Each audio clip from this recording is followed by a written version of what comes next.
E hoje esta edição das 7 conta com uma novidade, é a estreia do combate de blogs. Filipe Caetano, boa tarde. Vamos ter sangue neste combate? Boa tarde, Susana. Prometemos um pouco disso de sangue, eu não sei se será mesmo sangue, mas pelo menos hoje iniciamos um novo espaço de debate assumidamente irreverente e que vai procurar dar voz a uma comunidade cada vez mais ativa e irreverente na sociedade, os bloggers. Todos os domingos, por esta hora, vamos fazer uma análise diferente da semana, com 4 convidados em estúdio e hoje é inevitável, é dia de tema único, o Congresso do PSD em Carcavelos, com a consagração de Pedro Passos Coelho como novo líder. Nesta mesa estão sentados Filipa Martins, do blog Albergue Espanhol, o Rodrigo Moita de Deus, do 31 da Armada, o Tomás Vasques, do Hoje há Conquilhas, e, finalmente, o Miguel Morgado, do blog O Cachimbo de Magritte. Peço desculpa à Filipa por esta falta de cortesia, mas vou então tentar quebrar aqui um bocadinho o protocolo e vou começar pelo Rodrigo, que esteve presente no Congresso, a Filipa também esteve. Rodrigo, assumidamente social-democrata, fez a cobertura do Congresso para o blog 31 da Armada. Quase toda. Exatamente. Passei metade do tempo na esplanada, confesso que foi uma das grandes novidades deste Congresso, foi a existência de 2 esplanadas, que foi uma importante mudança da nova Direção Nacional. Para além dessa mudança, e partindo então para o sumo laranja, neste caso, Rodrigo, como é que avalias em primeiro lugar? Acho que podemos começar por aqui. Vimos há pouco no noticiário que toda a gente está a destacar esta revisão constitucional assumida por Pedro Passos Coelho, e ele diz que não espera por eleições, aliás, quer fazer essa alteração antes das eleições presidenciais. O que é que achas sobre isso? É curioso porque na sexta-feira Pedro Passos Coelho anuncia o apoio à recandidatura de Cavaco Silva, que era quase uma obrigação da nova Direção Nacional, e 2 dias depois anuncia uma revisão constitucional antes das eleições presidenciais, que é como quem diz, vamos lá impor regras, que era para a próxima revisão constitucional não alargar os poderes presidenciais. Parece-me a mim que é a principal linha de diferença. Eu, de qualquer maneira, notei uma enorme diferença entre... Havia aqui um problema neste Congresso que era um problema de assunto. E o assunto só veio no último dia. É normal, porque o partido vem numas eleições internas, portanto havia uma questão de conteúdo para ser resolvido. Mas há uma enorme diferença entre aquilo que se passou em Mafra e aquilo que se passou em Cascais. A começar pelo facto de as pessoas serem completamente diferentes. Quase 75%, 60% dos congressistas eram outros. É como se o partido se tivesse renovado inteiramente. É cíclico. Aconteceu quando Santana Lopes passou o poder a Marques Mendes, quando Marques Mendes passou o poder a Menezes, e especialmente quando Menezes passou o poder para Manuela Ferreira Leite. Mas desta vez voltou-se a notar. A média etária baixou consideravelmente e o partido parecia outro, para o bem e para o mal. Rodrigo, estiveste pelo menos nos corredores, penso que para além das esplanadas, também nos corredores. Nas esplanadas. Eu, nas televisões, nas emissões que houve, eu não tive hipótese de ir ao Congresso, mas nas televisões eu vi que, ou pelo menos vislumbrei, que essa diferença, essa gap generation que tu falas, os barões ficaram mesmo de fora, não entraram, eles estavam à entrada ou não? O Pacheco Pereira, a Santana Lopes, o Rio... Não houve, de facto. As pessoas mudaram, assumidamente mudaram. Eu julgo que isso é assumido pela própria Direção Nacional, quando convidam um vice-presidente com 29 anos, eu julgo que é mesmo dar um sinal para o exterior de que qualquer coisa mudou. E há aqui uma elevação dos jovens turcos, se não é permitida a expressão, muito embora o exemplo não seja muito feliz, aquilo que se passou na Turquia não foi provavelmente o melhor, mas há de facto uma elevação dos jovens turcos. O partido mudou consideravelmente. E isso é de notar e bem. Eu queria avisar os nossos espectadores que podem comentar todas as incidências deste debate no site do TV24, ou basta pesquisar também no Facebook, pesquisar por TV24 as melhores opiniões. Eu prometo que podemos passar já hoje, se tivermos boas opiniões sobre o Congresso do PSD. Agora sim, Filipa, peço desculpa pela falta de cortesia no início, as senhoras primeiro, mas de qualquer forma, Filipa, também estiveste presente no Congresso. Eu não sou a favor de discriminação positiva, mas sempre segue. Estiveste presente também no É verdade, no sim, Congresso.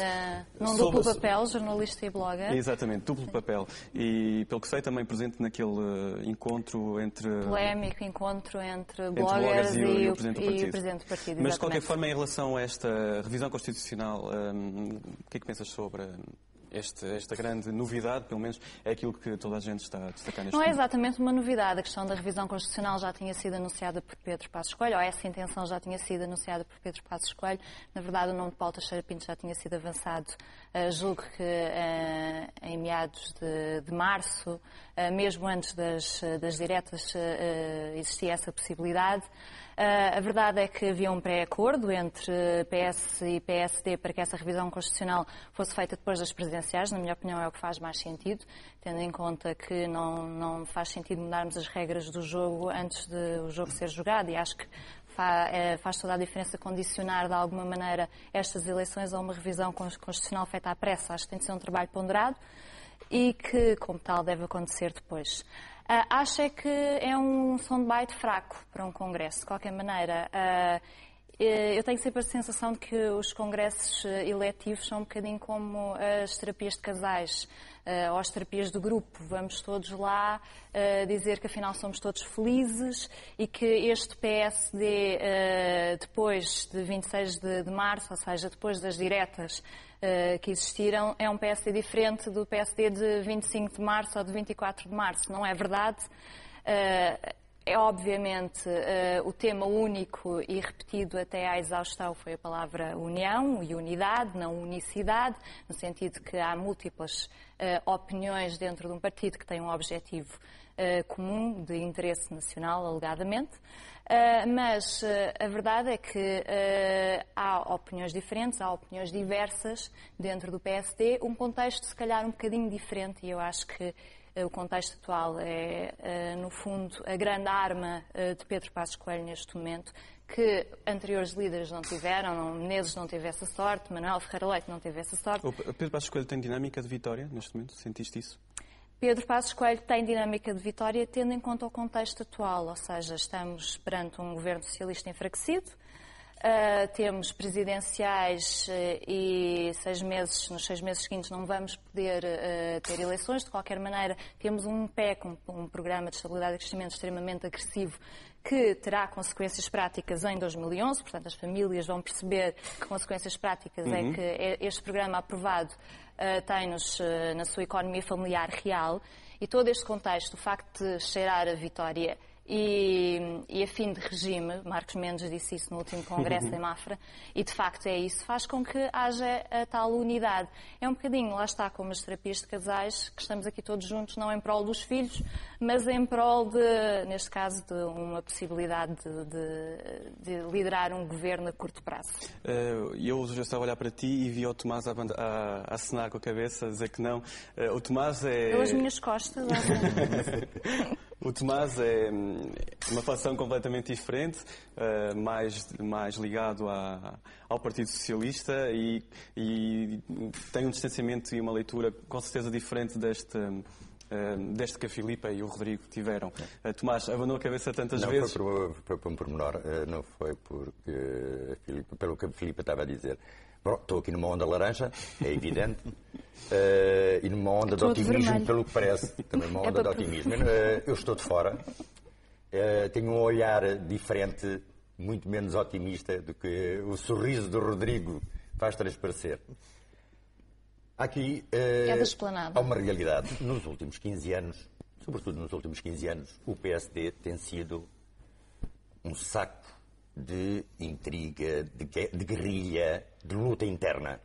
E o facto mais relevante é que teve 8 ou 9 líderes, este é o 8º, salvo erro, nos últimos 10 ou 12 ou 13 anos. Significa essa dinâmica de guerrilha interna entre as várias fações, que teve tantos episódios, entre eles o de a última presidente do partido não ter incluído nas listas de candidatos a deputados o mais provável futuro líder do partido. É outro dos sintomas. Mas este Congresso, a eleição de Passos Coelho para presidente do PSD, e este Congresso não é nenhum milagre de rosas, nem sequer um milagre do Senhor dos Passos.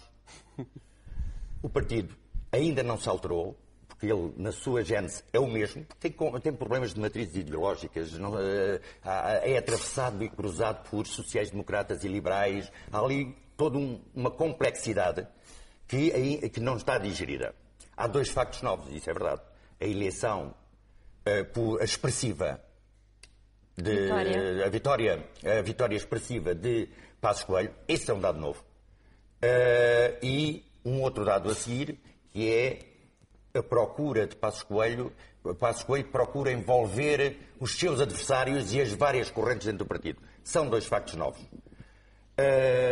Isto, um e outro, quer a vitória expressiva, quer esta procura de envolvência, fez recuar para trás do armário, para já, toda a amálgama e todas as tendências e fações que ali se declariam. Mas estão só retraídos atrás do armário, à espera do que aí vem. E há sinais já neste Congresso. Há pequenos sinais, até no próprio discurso. Moraes Sarmento, por exemplo? Até no próprio discurso do Rangel, nas entrelinhas, se entendia um posicionamento cuidado em relação ao novo Presidente. As ausências de Pacheco Pereira, de Santana Lopes, de Rui Rio, mas significa também, sim, foram, no fundo, o Pacheco Pereira, neste momento, não tem condições, pela vitória expressiva de Passos Coelho, de meter a seta para baixo no símbolo, no logotipo do PSD. Mas pode renunciar ao contrato. Portanto, o Passos Coelho, ele agora vale muito Passos mais. Coelho, enquanto Presidente do partido, tem um caminho muito grande a fazer ainda para poder, e sobretudo, ao nível de o que não resultou do discurso final, ao nível da estratégia do partido para a alternância de poder. Eu quero ouvir o contraponto em relação às suas declarações por parte do Miguel Morgado, que ainda não falou. Miguel Morgado, que é do blog Cachimbo de Magritte. Miguel, qual é a tua avaliação em relação se calhar não sei se queres rebater os argumentos do Tomás, ou então a partir diretamente para a tua análise em relação ao discurso. Então eu posso começar pelas palavras do Tomás e depois posso dizer qualquer coisa sobre o discurso. Eu vou fazer uma profecia, já não é a primeira vez que faço aqui neste estúdio das profecias, tenho esta vocação oracular, e a minha profecia é a seguinte: até abril de 2011 não haverá oposição significativa dentro do PSD. Por razões que o Tomás já invocou, foi muito expressiva a vitória foi esmagadora, isso é sempre muito importante em democracia, mas também por outras razões. Um facto que é inédito nesta liderança do PSD, isso é que é verdadeiramente inédito desde pelo menos os anos do cavaquismo. Este é um líder do PSD recém-eleito que tem boa imprensa. Isso nunca tinha acontecido com nenhum outro líder recém-eleito. Isso é muito importante para calar as oposições e sedimentar uma imagem de confiança e de pujança. Para além da boa imprensa, Miguel, existe também um efeito... Tem boa imprensa agora. Agora. Já se disse de os outros, mas para uma coisa. Os outros líderes, Marcos Mendes, Menezes, Manela Ferreira Leite, nunca tiveram boa imprensa e isso foi sempre um elemento de desgaste logo desde o início dos seus mandatos. Isso parece-me que é uma novidade. E a outra novidade é que o partido parece-me estar completamente exausto em virtude da guerra civil interminável em que tem estado envolvido. E por isso os militantes do partido julgo que não compreenderiam um reacender dessa guerra civil a curto prazo. Por isso, parece-me que até abril de 2011 não haverá qualquer oposição significativa. E porquê é que eu digo abril de 2011? Por uma razão muito simples. Porque até lá nós vamos ter eleições presidenciais e eu sempre disse que o ciclo político só terminaria com estas eleições presidenciais e nessa altura presumo que haverá eleições legislativas e aí sim poderá reemergir a guerra civil dentro do PSD. Tudo dependerá também da performance do... Aproveito para te perguntar e lançar já uma continuação deste debate e sobre o discurso de Pedro Passos Coelho. Houve uma certa colagem ao CDS, ou pelo menos aquela questão do tributo social. Eu vi as reações de João Almeida, por exemplo, a tocar mensagens, presumo com Paulo Portas, e a rir-se. Não foi só aí que houve um encostar ao CDS. Um ponto que a mim pessoalmente me é muito caro e que Pedro Passos Coelho fez muito bem em focar, que é a questão da liberdade na educação, a liberdade de escolha na educação e a liberdade de escolha na saúde. Esse era um dos motivos que solicitava esta revisão constitucional de emergência. É também um encostar às posições do CDS, porque Portas aí tem insistido muito mais nesses temas do que as anteriores lideranças do PSD. Mas há uma coisa que também é preciso notar. Estes temas que Pedro Passos Coelho invocou no discurso dele e que são o pretexto da tal revisão constitucional, são temas que são comuns às três candidaturas, excluindo a de Castanheira Barros, não é? Mas as três principais candidaturas nestas últimas eleições. Tanto Aguiar Branco como Paulo Rangel, como Pedro Passos Coelho, são a favor da liberdade de escolha na educação, liberdade de escolha na saúde. Os três focaram, cada um à sua maneira, com perspectivas um bocadinho diferentes, é verdade, mas os três focaram este ponto que é muito importante, que é tentar terminar a promiscuidade entre o Estado e os grandes negócios na economia portuguesa. E por isso também a escolha desses temas corresponde a este propósito de unidade. Não há ali nada verdadeiramente que caracterize a liderança de Pedro Passos Coelho em contraposição às outras que foram derrotadas. Resta saber se a emergência ou a urgência da revisão constitucional se é mais do que um soundbite. A mim parece-me que Pedro Passos Coelho não tem a mínima condição para realizar essa revisão constitucional antes das eleições presidenciais, até porque não pode contar com o PS para isso. Quer dizer, estes temas são anátema no PS e o PS, a última coisa que quer fazer até às eleições presidenciais é dizer ao eleitorado, sim, nós vamos fazer uma revisão constitucional para tornar o sistema político mais próximo das posições de Paulo Portas. Quer dizer, Sócrates quer tudo menos isso. Exatamente. Mas, de qualquer forma, falaste em José Sócrates e em Paulo Portas. Não sei se repararam nesse pormenor. Pedro Passos Coelho não disse a palavra José Sócrates uma única vez. Mesmo quando ele diz há um novo rumo, novo horizonte, e quem tem um mandato para governar não é dono do país, eu não sou dono do PSD, o PS não é dono de Portugal. Portanto, José Sócrates não foi falado. Aliás, não sei se isso quer dizer alguma coisa. Mas isso corresponde... Por exemplo, o Rodrigo é um expert em marketing político e eu não sei se isso quer dizer alguma coisa. Eu sinto que sim. É um sinal. É um sinal porque o nome de José Sócrates está esgotado. Não é? Portanto, o problema do país, e parece-me que vem já desde as últimas legislativas, não é gostar mais ou menos do PS. Eu julgo que não há uma relação de amor com o governo. Pelo contrário, está toda a gente cansada de tantos casos, consequências, casos. Há, sobretudo, uma falta de alternativa. E parece-me que Pedro Passos Coelho percebeu isso e está-se a tentar colocar por cima dessas questões. Agora, eu queria só complementar aquilo que o Miguel estava a dizer. O poder une. E será poder. Claro. Ponto. Portanto, eu não vou para a teoria do calendário eleitoral. Enquanto Pedro Passos Coelho provar que pode levar o partido ao poder, sim. É óbvio que o partido vai estar todo unido. No entanto, há uma coisa que aconteceu, e eu estou à vontade para dizer, mas sequer votei em Pedro Passos Coelho, há uma coisa que aconteceu que eu nunca tinha visto, já há muito tempo não via num congresso do PSD. Não saiu de lá nenhum candidato ou nenhum presidente da oposição ao presidente. E isso foi único. Porque no Congresso em que Marcos Mendes é eleito, saiu de lá Menezes, sim. Não é? E por aí fora, tivemos sempre um presidente à oposição e desta vez não há. Moraes Charmento vale Moraes Charmento, Pacheco Pereira vale metade de Pacheco Pereira e Pedro Santana Lopes, quer dizer, também anda com a cotação um bocadinho em baixo. Marcelo Rebelo de Sousa não vale. Marcelo Rebelo de Sousa é um caso completamente diferente. Marcelo Rebelo de Sousa não ia a um Congresso há 11 anos. Há 11 anos. Apareceu no Congresso em Mafra, e bem, julgo eu, para fazer um importante discurso de linha doutrinária, de senador. Nem é tanto como militante, mas é muito mais como ex-presidente do partido. E, portanto, voltamos ao mesmo. Não tinha obrigação nenhuma de estar presente neste Congresso. Deixa-me só dizer uma coisa relativamente a Pedro Passos Coelho não ter mencionado o nome de Sócrates. Se repararem nas declarações de Manuela Ferreira Leite a comentar o discurso... Em 2 minutos disse menos de 4 vezes. Em menos de 2 minutos. 6 vezes. Falou de Sócrates e que Sócrates era um dos principais problemas que Portugal enfrenta neste momento. E também aí não é só uma questão de agora de Sócrates estar esgotado. Pedro Passos Coelho sempre insistiu, mesmo quando estava na oposição, Manuela Ferreira Leite, que essa era uma estratégia comunicacional e política errada, insistir em Sócrates. E Manuela Ferreira Leite igual a si próprio, não é? Mantém-se fiel àquilo que sempre pensou e mesmo no comentário que fez ao discurso de Pedro Passos Coelho, ou seja, no seu momento de despedida, ela fala em Sócrates. Isso não é bem um momento de despedida.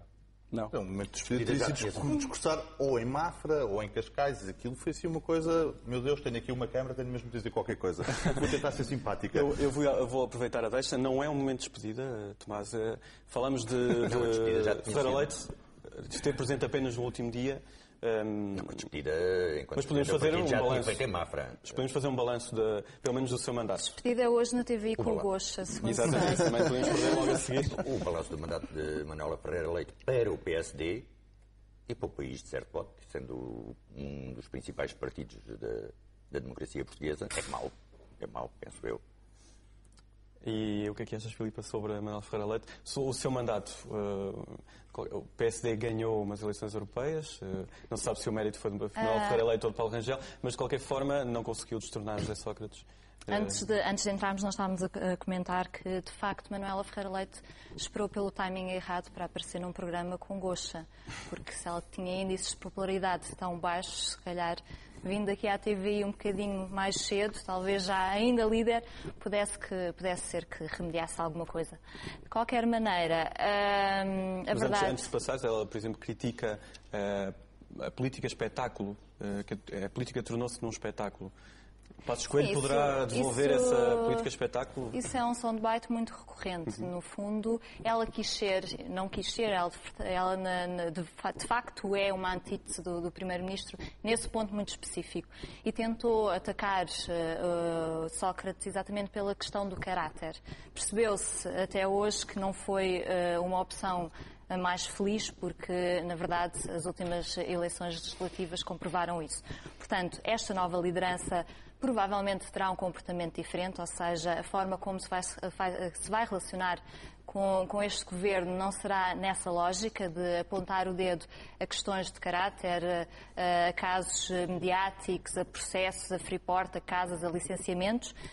Este governo, já o disse Paulo Portas, também já o disse Pedro Passos Coelho, vai cair pela questão económica. Eu acho que é aí que eles se vão centrar. De qualquer maneira, eu, enquanto eleitora, fiquei com essa dúvida, que é como é que esta liderança se vai relacionar com o Partido Socialista. E não é preferindo o nome ou não preferindo o nome do Primeiro-Ministro que vou obter esta resposta. Portanto, eu estou num misto de curiosidade e expectativa para perceber qual é o traço de argumentação e de comunicação que Pedro Passos Coelho vai seguir neste ponto, ou se apenas vai esperar e deixar que este governo caia um pouco de podre. Porque era importante, eu acho que era importante para os eleitores ter, e acho que os eleitores esperavam um bocadinho mais deste discurso final de encerramento. Ele referiu várias vezes que o PSD sabe qual é o caminho, deixando muitas dúvidas do caminho que quer percorrer, principalmente do ponto de vista económico. Ele disse uma coisa interessante, exatamente naquele encontro de blogs, disse que só por milagre da ciência política que este governo chegaria ao final do mandato. Não querendo, no entanto, precipitar eleições. A verdade é que na mente de aqueles congressistas e das pessoas ligadas ao partido, 2011, 2012 será provavelmente o ano de viragem política no país. Perante isto, teremos Passos Coelho contra Sócrates, não teremos Passos Coelho contra Sócrates? Quais serão os argumentos? Passos Coelho contra o Partido Socialista. António Costa. Aliás, o Miguel também acredita em milagres. O Miguel já deu como certo que há eleições legislativas antecipadas em abril de 2011.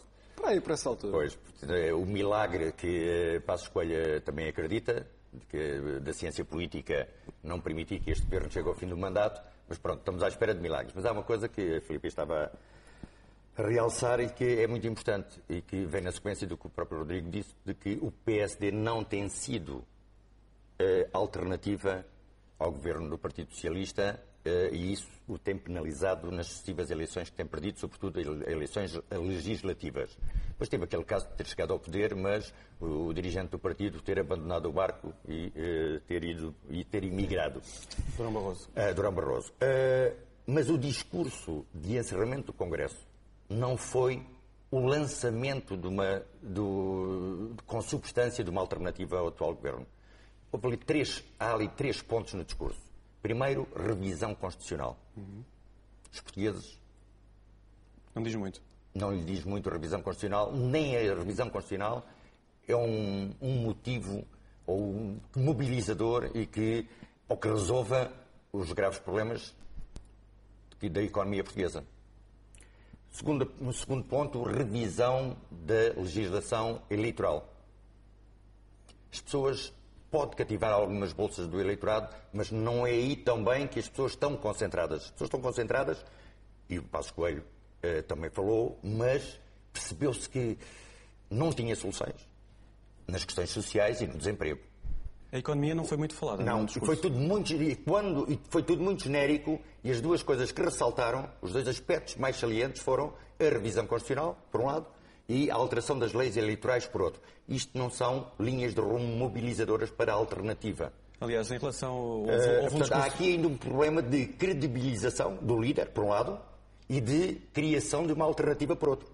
Houve um discurso de Miguel Frasquilho com algumas propostas e depois não houve uma resposta por parte de Pedro Passos Coelho. Isso pode querer dizer que, pelo menos em termos económicos, não há uma proposta concreta neste momento? Houve ali o menos Estado na educação, na saúde. Mas são coisas que... muito difícil de satisfazer, porque o Tomás, há bocado, estavas a queixar que o PSD era um bocadinho um híbrido ideológico e agora estás a queixar que o líder fez um discurso ideológico. Quer dizer, é uma pessoa sempre difícil de satisfazer. É uma coisa, eu vou falar de revisão constitucional, caramba, veio para ali falar sobre ideias, é uma maçada, eu sei. Mas, é uma Rodrigo, maçada. a economia, de facto, é aquilo que tem marcado a atualidade. As pessoas estão muito preocupadas com o estado da economia. Temos que dar ao povo aquilo que ele quer, não é? Sim, mas é uma boa estratégia. Mas pelo menos não é. O Tomás sabe, eles mas querem não será eleições. importante. Pelo menos não foram apresentadas nenhumas propostas relacionadas com isso. O Pedro Passos Coelho, eu parece que sou advogado, eu tenho que ter uma avença. O Pedro Passos Coelho apresentou uma moção que era, aliás, foi acusada de ser extensa demais, com uma série de propostas, inclusive falava sobre marinas de recreio. Aliás, ele apresentou um livro. Apresentou um livro, não é? Portanto, toda a gente disse, lá está ele a fazer-se, não sei o quê. E agora o Tomás queixa-se que o homem faz um discurso doutrinário, eu percebo lindamente. Agora, amassar os congressistas com uma hora sobre revisão constitucional, esse tema tão pouco importante, Tomás, tão pouco importante. Mas há uma coisa que, agora falando um bocadinho mais a sério, o Pedro Passos Coelho tem aqui um grande problema a curto prazo para tratar, e está relacionado com o PEC. Lembrem-se que durante a campanha eleitoral para estas eleições diretas no PSD, o Pedro Passos Coelho defendeu que o PSD devia ter votado contra a resolução apresentada da Assembleia da República relativa ao PEC. Agora que Pedro Passos Coelho tem o poder dentro do partido, que é o líder da oposição, ele vai ter que se pronunciar já a curto prazo sobre a legislação que vai acompanhar este PEC. E isso é um problema de uma gravidade extrema. Aquilo que faltou no discurso, a meu ver, é que nós não vivemos em momentos normais, vivemos em momentos de exceção em Portugal, devido à crise financeira e à crise económica, e de facto o líder da oposição não teve uma palavra para dedicar a esse tema. Provavelmente é porque ele também não sabe muito bem o que é que vai fazer, porque reparem, não se pode dizer nada. É só esta a minha opinião. Se ele é coerente com o candidato Passos Coelho, vai chumbar as propostas legislativas que o Governo apresentar na Assembleia da República. E com isso arrisca a trazer atrás de si, para o bem e para o mal, uma crise financeira para Portugal. E isso Pedro Passos Coelho não quer. Mas se agora colaborar com o PS na aprovação dessa legislação, vai estar a contradizer o candidato Pedro Passos Coelho, que acabou de falar há 3 ou 4 semanas. E por isso ele tem um dilema político muito sério. Vai ter que lidar com ele. Eu, por acaso, não há nada a fazer. O PEC foi aprovado. Há várias coisas a fazer. As medidas que decorrentes do PEC têm que passar para a Assembleia da República, muitas delas. Tomás, mas o Orçamento de Estado está definido. Sim, mas as limitações de benefícios fiscais, por exemplo, têm de se legislar neste sentido e têm de ser votado. Sim, exatamente. Todas as medidas têm que ser votadas no Parlamento. E o Miguel tem razão. Responsabilidade ou irresponsabilidade? Bom, se o Pedro Passos Coelho reafirmasse aquele discurso violento, irresponsável, não é? Agora, como faz isto, completamente revisão constitucional. Isso, a avaliação da responsabilidade e da irresponsabilidade está nos eleitores. Tomás, eu queria interrompê-lo porque estamos numa fase final. Queria lembrar aos nossos espectadores que podem comentar este debate durante a semana no tv24.pt, no Facebook. Nós estamos a terminar o programa. Eu queria deixar uma última palavra a cada um de vós. O Rodrigo Moitadeus está com uma rolha de cortiça na mão. Eu também tenho aqui uma. É verdade. Foi uma homenagem no Tridião da Sarrafada ao Bloco, gostaria de destacar. Pela cobertura que fez do Congresso. Foi uma homenagem que deixou a todos os jornalistas e à maior parte dos congressistas também, da rolha que simboliza aquele belíssimo... A lei da rolha. A lei da rolha. Espero que desta vez os meus congressistas tenham lido 2 vezes as propostas que votaram, que é para daqui a 2 semanas não haver novo Congresso. Miguel, qual é a tua sugestão? Eu não tenho sugestões a fazer. Eu espero que agora o líder da oposição, Pedro Passos Coelho, possa agir e atuar fornecendo aos portugueses aquilo que eles precisam mais, que é uma alternativa a este governo socialista. Essa é que é a grande missão que ele tem agora diante de si. De qualquer forma, leste um texto no 5 dias do Nuno Ramos de Almeida, que também será convidado no próximo Combate de Blogs. É verdade, intitulado Rodriguinhos de Carcavelos, sobre a histeria coletiva da comunicação social ao tentar precisamente espetacularizar um congresso que em si mesmo tinha pouco significado político. Mas a comunicação social é aquilo que é. Os Rodriguinhos. Tomás, uma última nota, estamos mesmo a terminar. A tua sugestão? A minha sugestão, dado o tema deste pequeno debate, é um texto de Maria João Marques no Insurgente, em que retrata o PSD até dia 26 de março, mas que, tal como eu dizia, ele existe e está lá, e é uma militante do PSD, uma votante do PSD, que diz cobras e lagartos de Passos Coelho. E destacava esse texto só para sublinhar aquilo que eu tinha dito, de que não houve aqui nenhum milagre de rosas, nem do Senhor dos Passos. As coisas têm que ser construídas a partir daqui. Não, portanto, a onda laranja e a onda otimista pode não... Muito obrigado, Tomás. Nada. Eu quero agradecer aos meus convidados.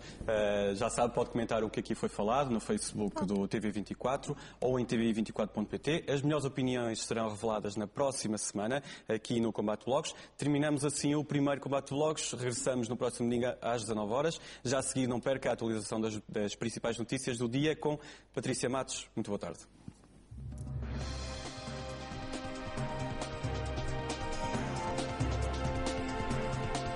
Toda a informação atualizada hora a hora no TVI24 e em tvi24.pt.